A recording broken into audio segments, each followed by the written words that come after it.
Welcome to Samba Samba. Enjoy the video. You begin by enabling the navigation bar and choosing how it behaves. Open Settings, tap Display, then Navigation bar, select buttons or gestures. Choose your layout and button order so your thumb reaches every control comfortably. Once done, turn on the Show/Hide button if you want a collapsible bar. Alternatively, set gesture sensitivity slightly higher for fewer accidental swipes. Make sure to test basic actions.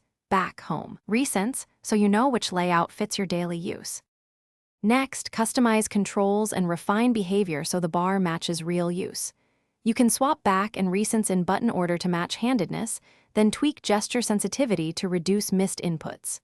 If your phone supports it, add extra buttons like Quick Capture or Menu for one-touch access. Drag icons into the tray.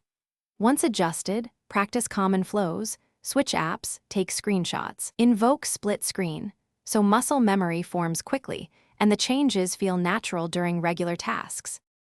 Finish by confirming settings and knowing how to fix issues. Retest each gesture and button combo in apps and on the home screen. If the bar fails to show, restart the phone and check for a hidden Show/Hide toggle. Once done, clear the launcher cache or reset navigation settings if behavior remains inconsistent. Sometimes a system update is required to resolve glitches. If problems persist after updates, try safe mode to rule out third-party apps, and then restore defaults only as a last resort. Thanks for watching.